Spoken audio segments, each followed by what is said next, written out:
नमस्कार बच्चों। कक्षा 8 के बच्चे मेरे साथ हिंदी रीडर के पाठ 6 चंद्रशेखर आज़ाद इस पाठ के दीर्घ उत्तरीय प्रश्नों का रिवीजन करेंगे। दीर्घ उत्तरीय प्रश्नों में पहला प्रश्न है, किस घटना से पता चलता है कि चंद्रशेखर आज़ाद बचपन से ही साहसी थे?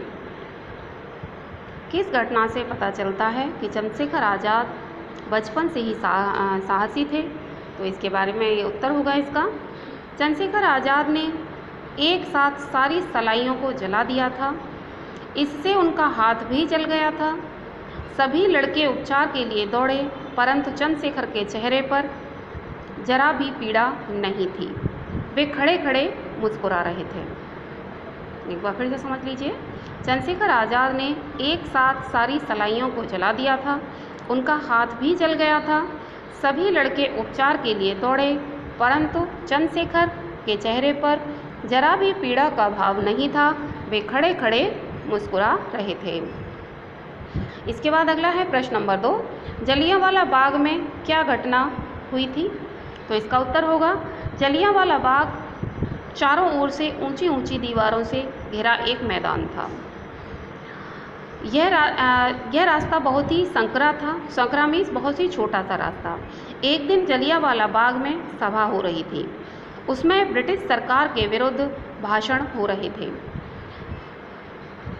सभा चल रही थी कि सेना की एक टुकड़ी के साथ जनरल डायर वहां आया और उसने बिना कुछ कहे सुने निहत्थी भीड़ पर गोलियां चलवाना शुरू कर दिया।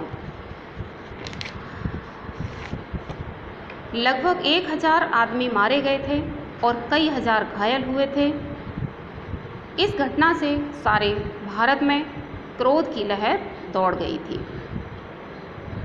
इसके बाद अगला है बच्चों प्रश्न नंबर 3। प्रश्न नंबर 3 है, युवराज एडवर्ड बहिष्कार आंदोलन में गिरफ्तार होने के बाद चंद्रशेखर आज़ाद के साथ क्या घटित हुआ? युवराज एडवर्ड बहिष्कार आंदोलन में गिरफ्तार होने के बाद चंद्रशेखर आज़ाद के साथ क्या घटना घटित हुई? तो इसका उत्तर होगा, ब्रिटिश युवराज एडवर्ड भारत आने वाले थे। काशी आने का भी उनका कार्यक्रम था। कांग्रेस ने तय किया कि उनका बहिष्कार किया जाए। इस संबंध में जब गांधी जी ने आंदोलन चलाया तो आज़ाद भी इस आंदोलन में कूद पड़े। यद्यपि वे बालक ही थे, फिर भी पुलिस ने उन्हें गिरफ्तार कर लिया। मजिस्ट्रेट ने आज्ञा दी कि इसे ले जाओ और 15 बेंत लगाकर छोड़ दो। उन्हें नंगा करके बेंत लगाने वाली टिकटी से बांध दिया गया। बेंत के एक एक वार से उनकी पीठ की चमड़ी उधड़ने लगी थी, पर वह हर बार बेंत के साथ चिल्लाते थे, महात्मा गांधी की जय।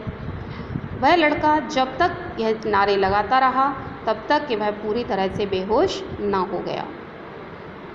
एक बार इसको फिर से समझ लीजिए। ब्रिटिश युवराज एडवर्ड भारत आने वाले थे। काशी आने का भी उनका कार्यक्रम था। कांग्रेस ने तय किया कि उनका बहिष्कार किया जाए। इस संबंध में गांधी जी ने आंदोलन चलाया तो आज़ाद भी इस आंदोलन में कूद पड़े। यद्यपि वे बालक ही थे, फिर भी पुलिस ने उन्हें गिरफ्तार कर लिया। मजिस्ट्रेट ने आज्ञा दी कि इसे ले जाओ और 15 बेंत लगाकर छोड़ दो। उन्हें नंगा करके बेंत लगाने वाली टिकटी से बांध दिया गया। उनके एक एक बेंत पड़ने पर आज़ाद की चमड़ी उधड़ने लगी। वह हर बार चिल्लाते, महात्मा गांधी की जय। वह लड़का तब तक चिल्लाता रहा, नारे लगाता रहा, जब तक कि वह बेहोश न हो गया। अगला है प्रश्न नंबर 4, पुलिस सुप्रिटेंडेंट नाट बाबर से चंद्रशेखर आज़ाद के संघर्ष का वर्णन कीजिए। पुलिस सुप्रिटेंडेंट नाट बाबर से चंद्रशेखर आज़ाद के संघर्ष का वर्णन कीजिए।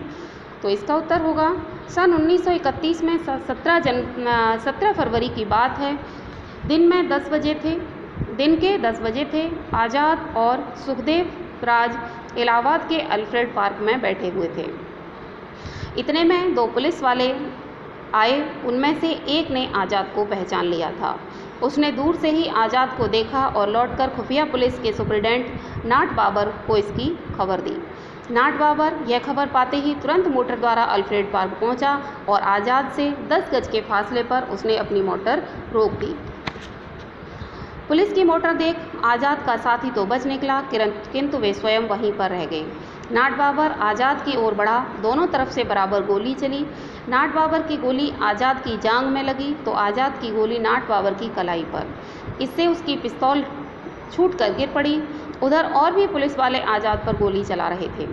हाथ से पिस्तौल छूटते ही नाट बाबर एक पेड़ की ओट में छिप गया। आज़ाद के पास हमेशा काफ़ी गोलियां रहती थीं, जिनका इस अवसर पर उन्होंने खूब उपयोग किया। नाट बाबर जिस पेड़ की ओट में था, आज़ाद मानो उस पेड़ को छेद कर नाट बाबर को मार डालना चाहते थे। पूरे 1 घंटे तक दोनों ओर से गोलियां चलती रहीं। कहते हैं कि आज़ाद के पास गोलियां खत्म होने लगी थीं, तो अंतिम गोली उन्होंने स्वयं को मार ली। इस प्रकार इस महान योद्धा ने मातृभूमि के लिए अपने प्राणों की आहुति देकर सदा के लिए यह योद्धा अमर हो गया। उसने अपनी प्रतिज्ञा अंतिम समय तक निभाई कि वे कभी जिंदा नहीं पकड़े जाएंगे। तो बच्चों, ये 4 प्रश्न हैं। हालांकि इनके उत्तर थोड़े बड़े हैं, परंतु आप लोगों को इनको अच्छे से याद करना है, समझना है और लिख कर के देखना है। रटने से कुछ नहीं होता, आपको लिख कर के देखना है। प्रश्न उत्तर याद करिए, लिख कर देखिए। धन्यवाद।